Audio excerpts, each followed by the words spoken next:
Bismillahirrahmanirrahim. Assalamualaikum warahmatullahi wabarakatuh. Pada kesempatan ini kita akan membicarakan topik arsitektur dan kebudayaan yang merupakan bagian dari rangkaian materi kritik arsitektur. Sebelum kita memasuki pembahasan arsitektur dan kebudayaan, dapat disimak pada gambar yang saya tampilkan di slide yang pertama ini. Ini adalah gambar dari kota Las Vegas di Amerika Serikat. Pertanyaannya, suatu kota yang dibangun dan dibina untuk tujuan hiburan, dengan fungsi utamanya adalah hiburan yang mendominasi kota, kebudayaan seperti apa yang memungkinkan terwujudnya kota seperti itu, atau peradaban seperti apa yang meniscayakan hadirnya kota dengan fungsi utama sebagai hiburan. Mengapa hal ini dapat terwujud di dunia barat pada masa kini, tetapi mengapa tidak pernah terwujud pada peradaban Islam di masa yang lalu? Kita tidak mendapati adanya Las Vegas pada dunia Islam di masa yang lalu, walaupun pada masa kini kita mendapatinya. Dengan mengetahui kait hubungan antara arsitektur dan kebudayaan, kita akan mengetahui pengaruh kebudayaan terhadap perwujudan suatu arsitektur. Dalam kasus gambar ini, Las Vegas, dengan mengetahui karakter kebudayaan barat modern, kita akan mengetahui pengaruhnya terhadap perwujudan arsitektur. Salah satunya arsitektur sebagaimana Las Vegas. Mengapa dapat diwujudkan suatu kota yang fungsi utamanya adalah hiburan?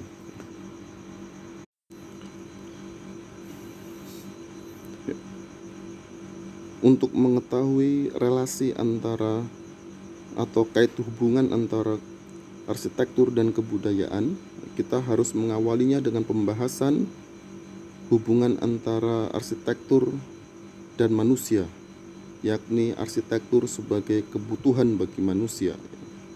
Dengan mengetahui relasi antara arsitektur dan manusia, kita dapat memahami relasi antara arsitektur dan kebudayaan, dikarenakan kebudayaan ialah merupakan hasil cipta rasa dan karsa dari manusia. Pertama, kita harus menyadari bahwasanya manusia hidup di tengah alam. Manusia tidak dapat hidup di luar alam. Alam itu sendiri adalah ruang dan waktu. Oleh karenanya, manusia tidak dapat hidup di luar ruang dan waktu. Dimanapun manusia tinggal, kapanpun manusia hidup, dia hidup di tengah alam. Manusia tidak dapat hidup di luar alam. Manusia tidak dapat hidup di luar ruang dan waktu. Manusia senantiasa terikat dengan ruang dan waktu di mana ia hidup dan berkehidupan. Pertama, dengan menyadari bahwasanya manusia hidup di tengah alam, manusia memiliki kebutuhan berkaitan dengan kebutuhan jasmani maupun kebutuhan rohaninya. Ini kembali pada pengenalan manusia terhadap dirinya. Aku sebagai manusia terdiri dari unsur apa saja? Apakah aku sebagai manusia hanya terdiri dari unsur jasad saja, jasmani saja, atau aku sebagai manusia memiliki unsur yang kedudukannya lebih tinggi daripada jasad, memiliki unsur yang kedudukannya lebih mulia daripada jasmani, yakni ruh atau jiwa. Pengenalan manusia terhadap dirinya, yakni berkaitan dengan konsep manusia, terdiri dari unsur apa saja diriku, ini mempengaruhi manusia untuk mewujudkan arsitektur yang dibutuhkan oleh dirinya. Ketika manusia sudah mengenali dirinya terdiri dari unsur apa saja tubuhku, manusia akan beralih pada pertanyaan kedua, arsitektur seperti apa yang diriku butuhkan. Ketika manusia mengenali bahwa dirinya terdiri dari jasad, jasmani, dan jiwa, jasad dan jiwa, manusia akan bertanya, arsitektur seperti apa yang aku butuhkan untuk memenuhi kebutuhan jasadku dan kebutuhan jiwaku. Begitu pula ketika manusia mengenali dirinya hanyalah tubuh, aku sebagai manusia hanyalah kumpulan dari sistem biologis, fisiologis, dan kimiawi, terdiri dari sel, organ, sistem organ, dan segala macamnya, hormon, dan segala macamnya. Aku sebagai manusia tidak memiliki unsur yang lebih mulia atau unsur yang bersifat metafisik di luar dari tubuh, di luar dari jasad. Maka ketika dia hendak mewujudkan atau hendak membangun suatu arsitektur, dia akan berangkat dari pemahaman terhadap dirinya yang serba tubuh tadi itu. Bagaimana mewujudkan arsitektur sebatas untuk memenuhi kebutuhan tubuhku. Berkaitan dengan hubungan antara manusia dan arsitektur atau kait hubungan antara arsitektur dan manusia, kita akan membicarakannya lebih jauh pada kesempatan mendatang.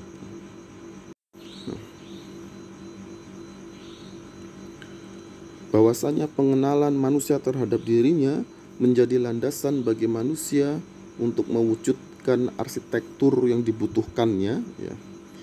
Setelah manusia mengetahui kebutuhan arsitekturnya untuk memenuhi kebutuhan tubuhnya saja, ataukah juga untuk memenuhi kebutuhan jiwanya, tergantung pada pengenalannya terhadap dirinya sendiri. Kemudian manusia melakukan kerja untuk mewujudkan arsitektur yang dibutuhkannya. Kerja mewujudkan arsitektur yang dibutuhkannya, yang dimulai dari alam gagasan, manusia akan mulai berpikir seperti apa perwujudan arsitektur yang akan aku wujudkan, atau seperti apa perwujudan arsitektur yang aku butuhkan untuk memenuhi kebutuhan diriku.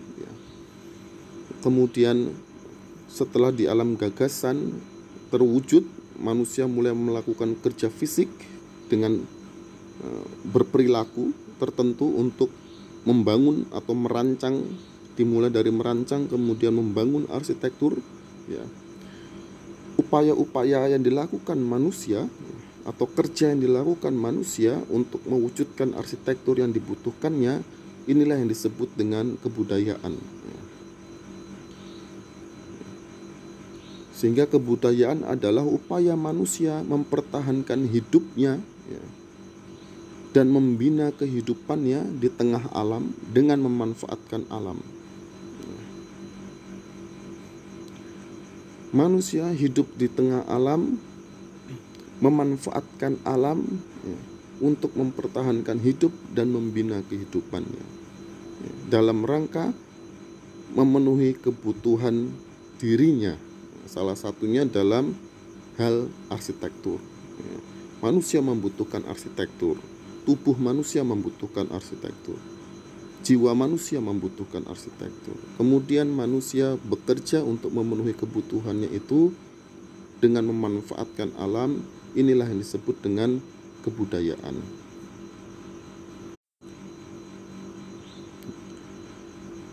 Arsitektur sebagai bagian dari kebudayaan manusia, atau arsitektur sebagai hasil kerja manusia di tengah alam dengan memanfaatkan alam untuk mempertahankan hidupnya dan untuk membina kehidupannya.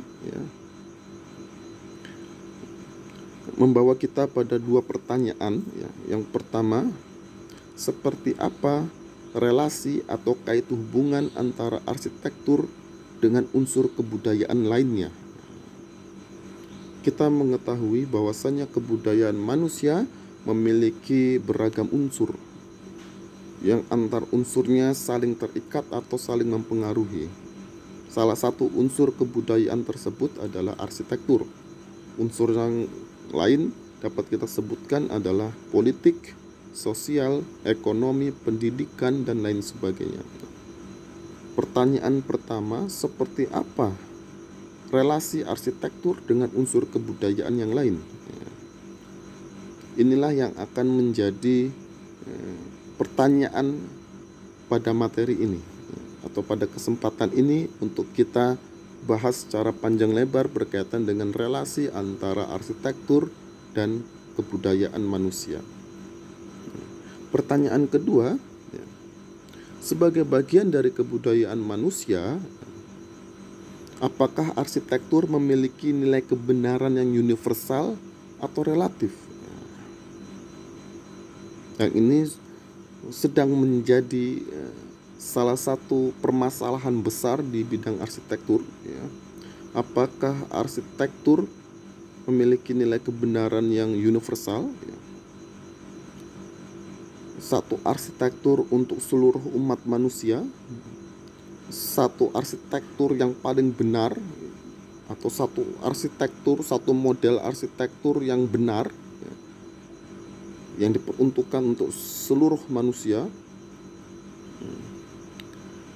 Hanya ada satu standar arsitektur, hanya ada satu model arsitektur, hanya ada satu kebenaran arsitektur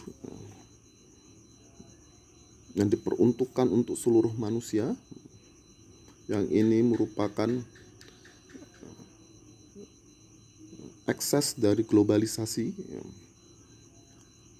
hendak menyamaratakan seluruh perwujudan arsitektur untuk seluruh komunitas manusia di seluruh bagian dunia. Ataukah arsitektur sebagai bagian dari kebudayaan manusia bersifat relatif, bahwasanya setiap komunitas manusia memiliki kebenaran arsitekturnya masing-masing, sehingga tidak dimungkinkan diberlakukannya model tunggal untuk arsitektur atau standar tunggal untuk arsitektur atau patokan tunggal untuk arsitektur. Setiap manusia, setiap komunitas manusia memiliki model, memiliki standar, memiliki patokan arsitekturnya masing-masing, memiliki nilai kebenaran arsitekturnya masing-masing. Nah, permasalahan besar ini kita juga akan bahas pada kesempatan yang berbeda, kesempatan ke depan nanti. Untuk kesempatan ini kita hanya akan membahas berkaitan dengan relasi atau kait hubungan antara arsitektur dan kebudayaan manusia.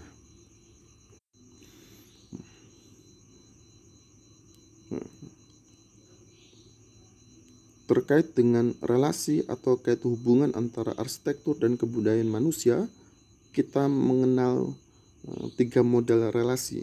Yang pertama adalah relasi tradisional, yang kedua relasi modern, dan yang ketiga relasi Islam. Relasi Islam yang akan kita bahas pada kesempatan ini merupakan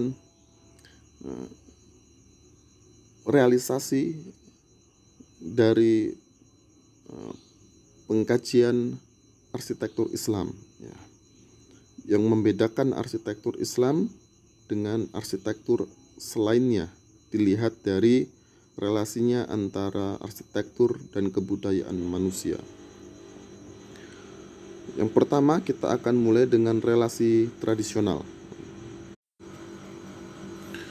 Dalam relasi tradisional diandaikan kebudayaan termasuk arsitektur sebagai bagian dari kebudayaan manusia merupakan bagian dari agama.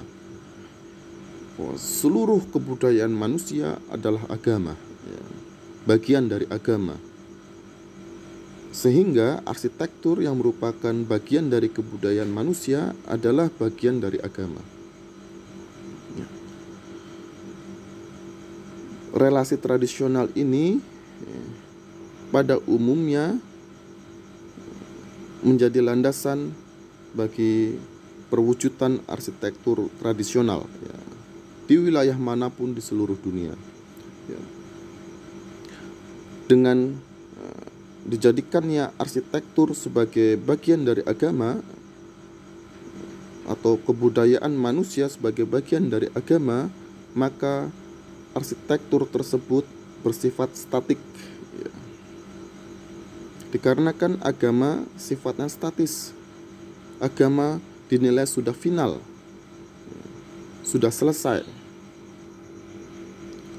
Oleh karena itu ya, kebudayaan termasuk arsitektur menjadi bagiannya juga bersifat final, statis. Kalaupun terjadi perubahan dalam perwujudan arsitekturnya, maka perubahan itu terjadi dalam jangka waktu yang sangat panjang, sehingga hampir-hampir tidak disadari oleh masyarakatnya ya. Begitu pula dengan agamanya. Kalaupun terjadi perubahan pada agama, maka terjadi dalam waktu yang sangat panjang, sehingga hampir-hampir tidak disadari oleh masyarakatnya ya. Oleh karena itu, kita mendapati dalam arsitektur tradisional di wilayah manapun di seluruh dunia ya, bahwasanya perwujudan arsitekturnya bersifat statik ya. Perwujudannya pada masa kini hampir tidak mengalami perubahan jika dibandingkan dengan berpuluh-puluh tahun, bahkan beratus-ratus tahun ke belakang ya. Sama saja perwujudan arsitekturnya ya.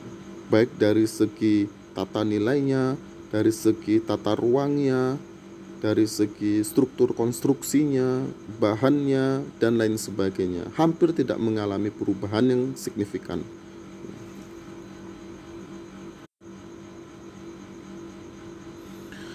Itulah ciri khas pertama dari relasi tradisional, bahwasanya arsitektur bersifat statik mengikuti sifat agama yang dinilai sudah final ya. Dikarenakan arsitektur yang merupakan bagian dari kebudayaan manusia ialah bagian dari agama ya. Ciri khas kedua dari relasi tradisional ya, dikarenakan arsitektur merupakan bagian dari agama, maka berarsitektur layaknya peribadatan ya, diatur secara ketat oleh agama. Ini kita dapati juga pada arsitektur tradisional secara umum ya. Hari-hari apa saja diperbolehkan untuk membangun arsitektur, hari apa yang tidak diperbolehkan, bahan apa saja yang boleh digunakan, bahan apa saja yang tidak boleh digunakan, arah hadapnya harus ke arah mana, orientasinya harus menghadap ke arah mana ya. Di mana boleh dibangun, di mana tidak boleh dibangun ya. Urutan pembangunannya seperti apa ya. Upacara-upacara yang menyertai pembangunan arsitektur seperti apa hingga sampai nanti digunakan, sehingga berarsitektur layaknya peribadatan dalam agama. Termasuk pula pihak-pihak mana saja yang diperbolehkan untuk membangun arsitektur, atau pihak mana yang memiliki otoritas dalam bidang arsitektur, yang pada umumnya pihak tersebut juga merangkap sebagai pemuka agama ya. Ini untuk menegaskan bahwasannya arsitektur adalah bagian dari agama, diatur secara ketat oleh agama ya. Baik mengenai tata cara pembangunannya, waktu-waktu pembangunannya, dan lain sebagainya. Ini ciri khas kedua dari relasi tradisional ya. Arsitektur layaknya peribadatan, dikarenakan merupakan bagian dari peribadatan ya, maka sekali lagi arsitektur itu bersifat statis ya. Peribadatan dinilai sudah final, sudah baku ya, sudah tidak mungkin lagi mengalami perubahan secara radikal, secara signifikan, sehingga arsitekturnya pun menjadi statis. Selanjutnya kita akan membicarakan relasi kedua ya, antara arsitektur dan kebudayaan manusia, ialah relasi modern. Ya. Relasi modern ini berbeda secara diametral dengan relasi tradisional yang menempatkan arsitektur sebagai bagian dari agama. Ya. Di dalam relasi modern, agama dan arsitektur merupakan bagian dari kebudayaan manusia. Jika dalam relasi tradisional, ya, lingkaran besarnya adalah agama, seluruh kebudayaan manusia diletakkan di dalam lingkaran besar agama tersebut yang menjadikannya bagian dari agama, ya, dan praktiknya merupakan bagian dari peribadatan agama tersebut. Ya. Maka dalam relasi modern, lingkaran besarnya adalah kebudayaan. Seluruhnya termasuk arsitektur diletakkan di dalam lingkaran kebudayaan. Termasuk agama dipandang sebagai kebudayaan manusia. Agama bukanlah sesuatu yang dinilai sakral, kudus, ya. Bukanlah sesuatu yang dinilai sudah final. Tetapi di dalam relasi modern ini, agama merupakan bagian dari kebudayaan manusia. Agama merupakan bagian dari upaya manusia untuk dapat mempertahankan hidup dan membina kehidupannya di tengah alam. Dengan kata lain, dalam relasi modern, agama adalah hasil konstruksi manusia untuk mempertahankan hidup dan membina kehidupannya di tengah alam. Nah, dalam relasi modern ini, setiap unsur kebudayaan saling terikat membentuk struktur yang saling mempengaruhi. Unsur-unsur kebudayaan tersebut tidak tercecer tapi saling terikat dalam suatu struktur sehingga saling mempengaruhi. Antara unsur agama, arsitektur, sosial, politik, ekonomi, segala macam saling terikat membentuk suatu struktur kebudayaan yang saling mempengaruhi. Sehingga antara agama dengan arsitektur saling mempengaruhi. Kedudukannya sama-sama sebagai bagian dari kebudayaan manusia. Namun demikian, dalam struktur tersebut terdapat unsur dominan. Dalam suatu struktur kebudayaan terdapat unsur dominan yang memberikan dorongan dan tujuan dari kebudayaan tersebut. Ketika agama menjadi unsur dominan dari suatu kebudayaan, maka seluruh unsur yang lain akan diwarnai oleh unsur agama ini. Kebudayaan tersebut akan bernafaskan agama, didorong oleh agama untuk berkembang, diberikan tujuannya oleh agama yang menjadi unsur dominan tersebut. Begitu pula jika unsur ekonomi atau unsur politik yang menjadi unsur dominan, maka peradaban atau kebudayaan tersebut akan memiliki karakter yang berbeda. Demikianlah ciri khas pertama dari relasi modern antara arsitektur dan kebudayaan manusia, bahwasanya seluruh unsur kebudayaan manusia terikat ke dalam suatu struktur yang saling mempengaruhi dengan salah satu unsur berkedudukan sebagai unsur dominan dari kebudayaan yang memberikan dorongan dan tujuan dari kebudayaan tersebut. Ciri khas kedua dari relasi modern adalah kebudayaan bersifat dinamis. Ya. Kebudayaan terus mengalami perkembangan seiring dengan zaman. Ya. Sehingga kita mendapati perwujudan kebudayaan manusia pada hari ini berbeda dengan perwujudan kebudayaan manusia pada 100 tahun sebelumnya atau 1000 tahun sebelumnya. Kita mengalami perubahan kebudayaan. Ya. Sehingga kebudayaan bersifat dinamis. Oleh karena agama merupakan bagian dari agama, maka oleh karena agama merupakan bagian dari kebudayaan manusia, maka agama tersebut juga bersifat dinamis, berbeda dengan relasi tradisional yang mengandaikan agama bersifat statis dikarenakan agama sudah final. Dalam relasi modern, agama terus mengalami perkembangan, terus mengalami perubahan. Agama sebagai bagian dari budaya manusia bersifat dinamis. Ya. menyesuaikan dengan kebutuhan manusia, menyesuaikan dengan kondisi kehidupan manusia, ya. Sehingga perwujudan agama menjadi tidak tetap. Agama pada masa sekarang dengan masa sebelumnya akan berbeda dikarenakan manusia hidup dalam kondisi zaman yang berbeda.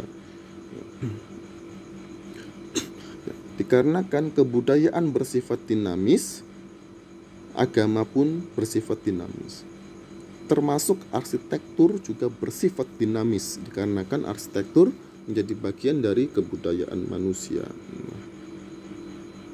Dinamisasi ini terwujud dari perkembangan kebudayaan secara evolutif maupun revolutif, ya.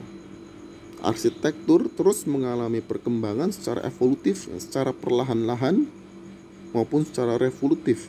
Terjadi patahan dalam sejarah kebudayaan manusia. Tiba-tiba arsitektur berubah secara fundamental, ya. Dalam relasi modern ini yang digunakan sebagai landasan pada arsitektur barat, ya, kita dapati patahan itu terjadi pada arsitektur klasik menuju arsitektur modern, terjadi patahan, ya. Antara klasik dengan modern merupakan dua perwujudan arsitektur yang sangat berbeda, memiliki perbedaan secara fundamental, ya, terjadi patahan. Begitu pula ketika antara arsitektur modern menuju arsitektur postmodern kembali terjadi patahan, ya. Antara modern dengan postmodern berbeda secara fundamental. Namun demikian, di dalam arsitektur modern juga terdapat ragam arsitektur, ya, yang ini mengandaikan bahwasanya arsitektur modern mengalami perkembangan secara evolutif, ya. Dari modern awal kemudian mengalami fase perkembangan secara perlahan memasuki puncak dari arsitektur modern, yakni international style dan lain sebagainya. Begitu pula dengan arsitektur klasik, ya.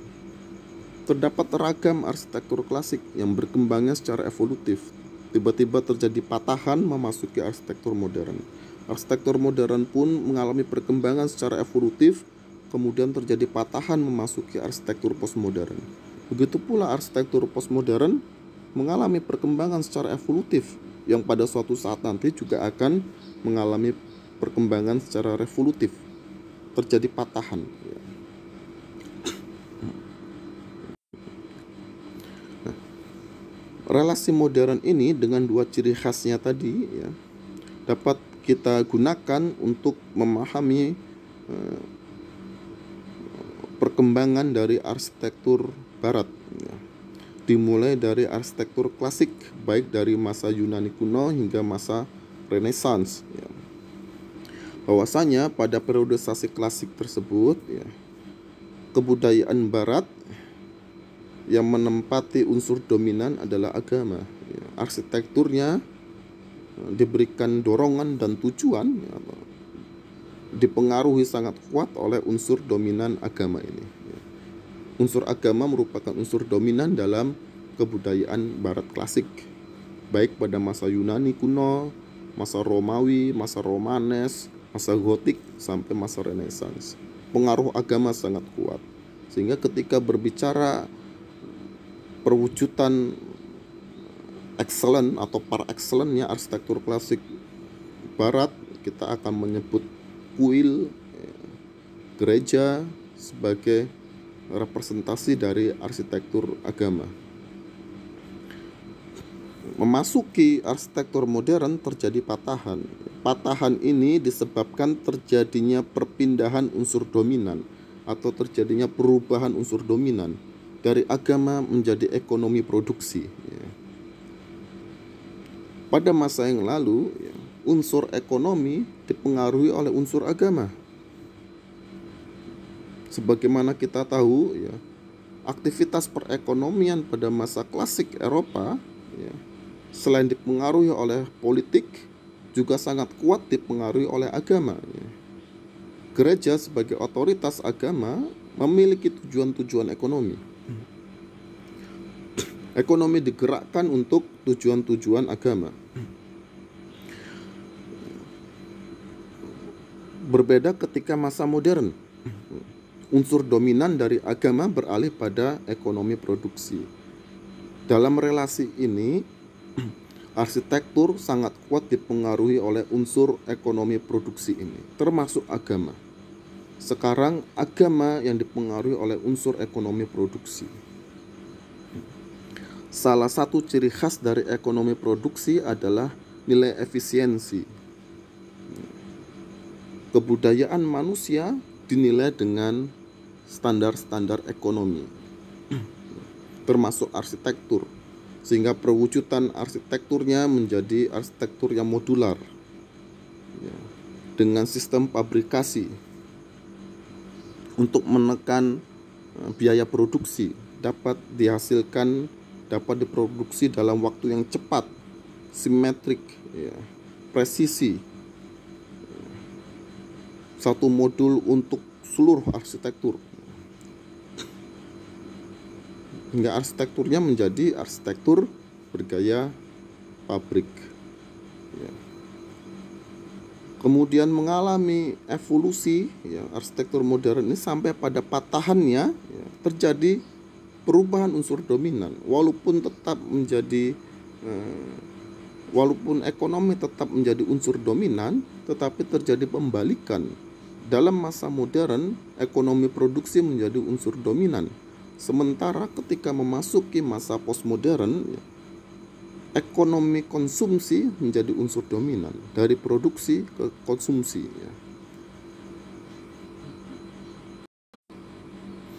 Perbedaan dari ekonomi produksi ke ekonomi konsumsi adalah ketika dalam ekonomi produksi pada masa modern, nilai efisiensi menjadi patokan dalam berarsitektur. Arsitektur yang baik adalah arsitektur yang efisien, berlandaskan pada kaidah-kaidah ekonomi. Maka ekonomi konsumsi memiliki kaidah yang berbeda, yakni kepuasan, bukan lagi efisiensi tapi kepuasan. Bagaimana arsitektur itu harus memuaskan, baik dikonsumsi secara visual maupun dikonsumsi secara psikologis. Disinilah arsitektur postmodern kemudian bermain dengan bentuk, bermain dengan simbol-simbol, bermain dengan makna, yang oleh Charles Jeans dinyatakan sebagai form for fun, arsitektur untuk bersenang-senang secara visual maupun bersenang-senang dalam menafsir.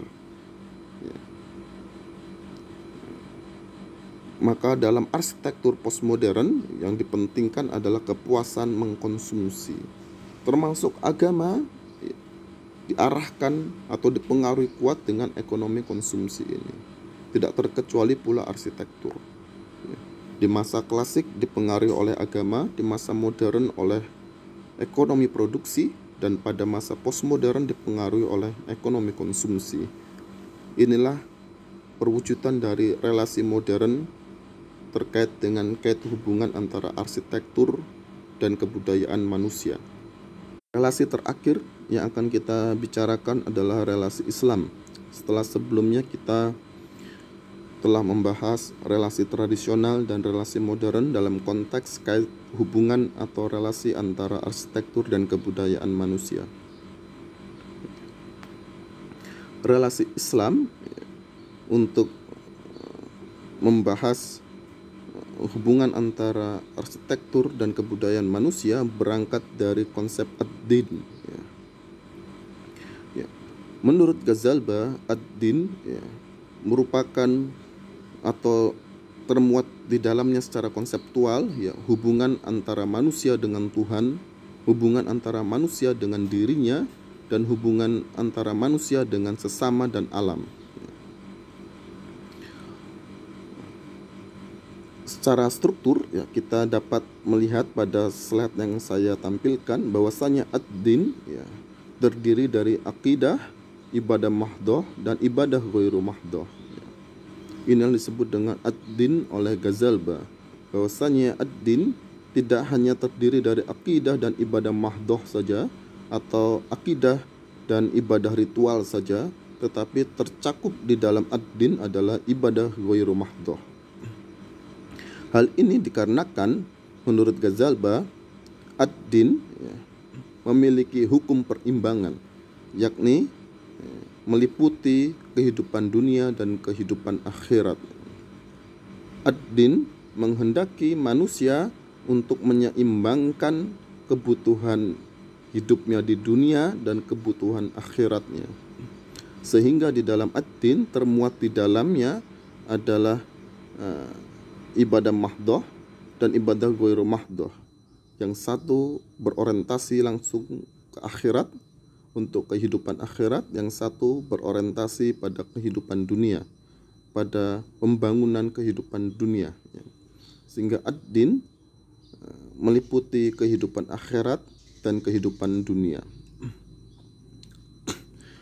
Oleh Ghazalba, bahwasannya hukum perimbangan tersebut menempatkan kebutuhan akhirat sebagai kebutuhan yang tingkatannya lebih tinggi daripada kehidupan dunia. Dikarenakan apapun yang dilakukan manusia di dunia pada akhirnya akan berujung pada kehidupan akhirat. Kehidupan akhirat sebagai tujuan menjadikan kehidupan akhirat tersebut memiliki kedudukan yang lebih tinggi daripada kehidupan dunia. Dikarenakan tujuan menempati kedudukan yang lebih tinggi dibandingkan sarana untuk mencapainya. Tetapi menurut Ghazalba, kebutuhan dunia atau kehidupan dunia walaupun kedudukannya lebih rendah daripada kehidupan akhirat, bukan berarti tidak penting di dalam ad-din. Justru harus diprioritaskan untuk dipenuhi. Mengapa? Dikarenakan untuk mencapai tujuan akhirat yang baik, untuk dicapainya kehidupan akhirat yang baik, umat Islam, umat manusia secara umum, umat Islam secara khusus hanya memiliki jalan kehidupan dunia. Kehidupan dunia ini diibaratkan sebagai jalan, sehingga untuk mencapai tujuan maka harus dibangun jalan yang baik. Kebutuhan dunia harus diprioritaskan untuk dipenuhi, agar tersedia jalan yang baik bagi umat Islam untuk mencapai tujuan akhirat yang baik. Salah satu kebutuhan dunia umat Islam ialah arsitektur. Nah, arsitektur sebagai bagian dari kebudayaan Islam merupakan hasil dari dilaksanakannya peribadatan ghairu mahdoh. Peribadatan ghairu mahdoh ini melingkupi hampir seluruh aspek kehidupan manusia selain peribadatan mahdoh, yang dilakukan dengan mekanisme ijtihad sehingga menghasilkan kebudayaan Islam. Oleh karena itu, kebudayaan Islam meliputi seluruh aspek kehidupan umat Islam terkecuali akidah dan ibadah mahdoh. Satu bagian dari kebudayaan Islam ialah arsitektur yang dicipta oleh umat Islam melalui mekanisme ijtihad sebagai praktik peribadatan ghairu mahdoh. Peribadatan ghairu mahdoh inilah yang berorientasi pada pembangunan kehidupan dunia dengan mekanisme ijtihadnya. Di dalam ad-din, pembangunan kehidupan dunia diakui sebagai ibadah ghairu mahdoh dengan mekanisme ijtihadnya agar senantiasa dapat konteks dengan kebutuhan manusia yang hidup dalam suatu ruang dan waktu tertentu, yang menghasilkan kebudayaan Islam. Salah satu bagian dari kebudayaan Islam adalah arsitektur Islam.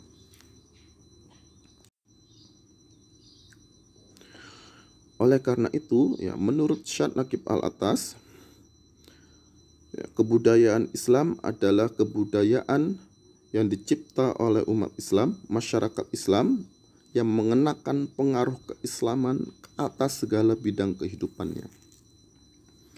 Ketika umat Islam, masyarakat Islam berarsitektur, kemudian mengenakan pengaruh keislaman dalam aktivitas berarsitekturnya hingga perwujudan arsitekturnya, maka itulah kebudayaan Islam. Hal ini mengandaikan bahwasanya Islam meliputi seluruh aspek kehidupan manusia. Seluruh aspek kehidupan manusia yang merupakan lingkup dari kebudayaan Islam dipengaruhi oleh keislaman, dipengaruhi oleh akidah Islam, dipengaruhi oleh ibadah mahdoh. Sehingga antara akidah, ibadah mahdoh, dan ibadah ghairu mahdoh tidak saling terpisah. Pelaksanaan ibadah ghairu mahdoh dipengaruhi oleh akidah dan dipengaruhi oleh ibadah mahdoh, sehingga akan membentuk kebudayaan Islam yang khas.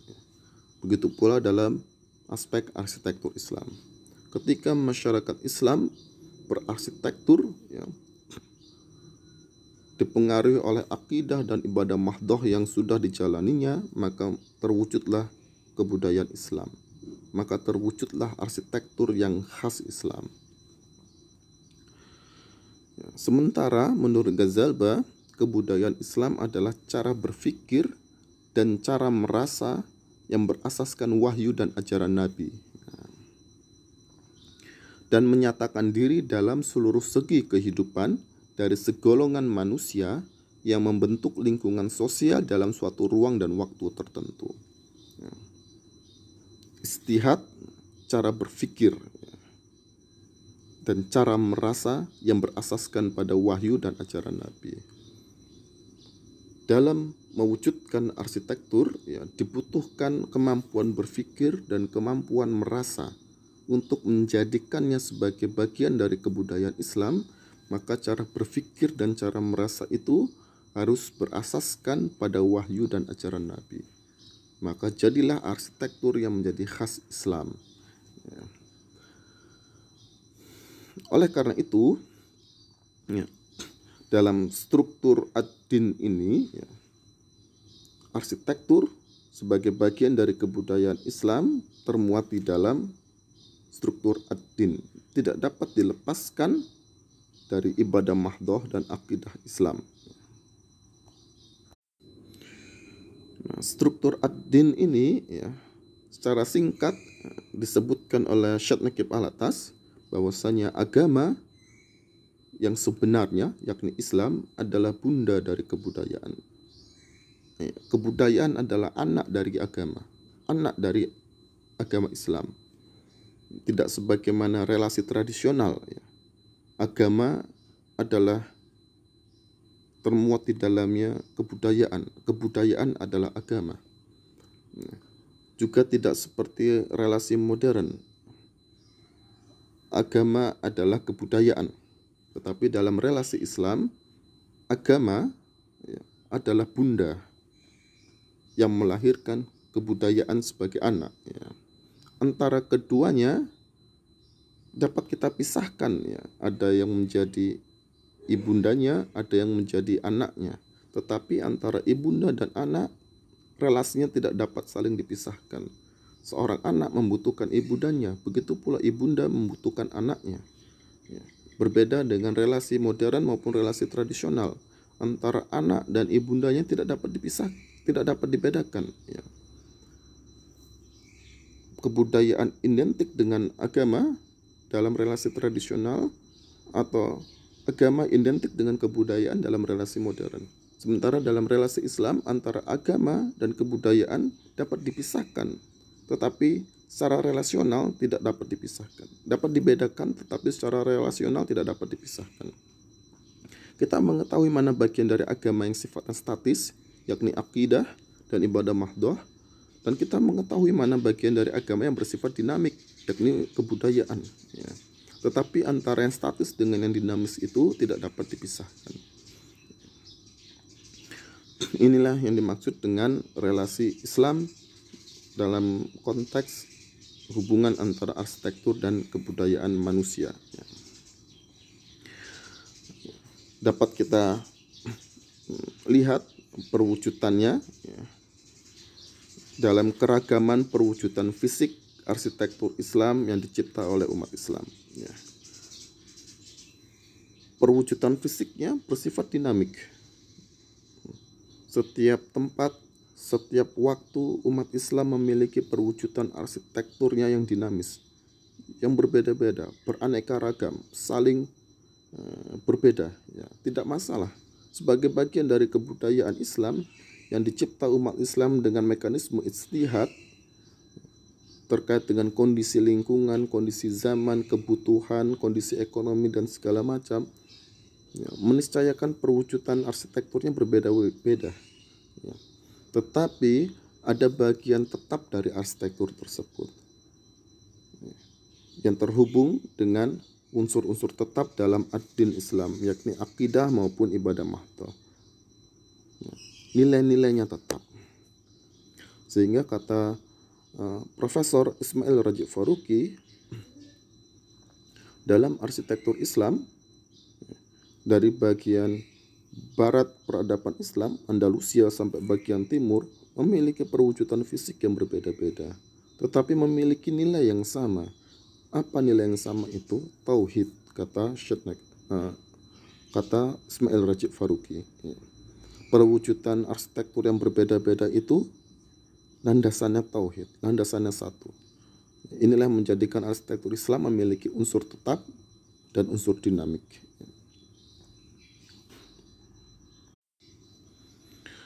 Berbeda dengan relasi tradisional, di mana seluruh unsur arsitekturnya bersifat statik, ya, baik perwujudan fisik maupun nilai-nilainya, ya, karena merupakan bagian dari agama, ya, merupakan peribadatan ritual. Ya.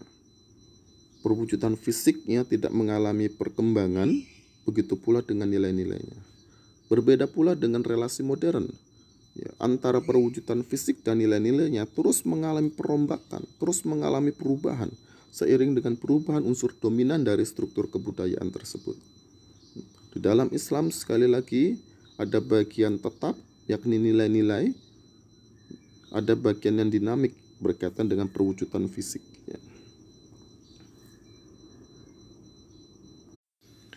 Nah, berdasarkan sifat unsurnya, ya, maka relasi tradisional selalu berorientasi ke masa lalu, retrogresif, ya. Bahwasanya idealitas itu sudah terjadi pada masa yang lalu. Agar suatu arsitektur menjadi ideal, harus dikembalikan ke masa lalu, harus dikembalikan pada titik awalnya, ya, yang menjadi titik statiknya, ya, di mana agama itu bermula, di mana arsitektur yang berasaskan atau arsitektur yang merupakan bagian dari peribadatan itu bermula. Sementara dalam relasi modern sifatnya progresif, terus maju ke depan, terus mengalami perkembangan. Yang ideal belum terwujud, yang ideal sedang dicari, dalam rangka dicari, ya. Terus maju ke depan dengan melakukan perombakan terus-menerus unsur dominannya. Sementara dalam relasi Islam, ya, ada bagian yang tetap dan ada bagian yang dinamik. Bagian yang tetap berkaitan dengan nilai-nilai sifatnya retrogresif, kembali ke belakang. Ya, dikarenakan dari aspek nilai-nilainya, arsitektur Islam telah mencapai idealitas, yakni terjadi pada masa lalu, pada masa Rasul Muhammad SAW dan para sahabat. Ya, sementara itu dari aspek perwujudan fisiknya, arsitektur Islam bersifat progresif, ya. Idealitas belum dicapai, harus terus maju ke depan, ya. Seiring dengan perubahan zaman, peningkatan kualitas teknologi dan lain sebagainya, ya. Inilah menjadikan arsitektur Islam berbeda atau relasi Islam berbeda dengan relasi tradisional dan relasi modern, ya. Mengutip pendapat dari Sidi Ghazalba, ya, bahwasanya untuk menciptakan kebudayaan Islam pada masa sekarang, pada hari ini, yang dibutuhkan adalah dua, ya. Dari aspek nilai-nilainya kembali ke masa lalu, dan dari aspek perwujudan fisiknya harus terus maju ke depan. Begitu pula dengan arsitektur dalam relasi Islam ini. Aspek nilainya kembali ke masa lalu pada titik awal, sementara perwujudan fisiknya terus maju ke depan. Inilah yang menjadi permasalahan dalam relasi Islam, ya, bagaimana yang masa lalu dipertemukan dengan masa yang sekarang dan masa yang akan datang. Pembahasan ini akan kita bahas lebih lanjut pada kesempatan mendatang. Demikian pembahasan dari materi relasi antara arsitektur dan kebudayaan manusia. Allahu a'lam bishawab. Wassalamualaikum warahmatullahi wabarakatuh.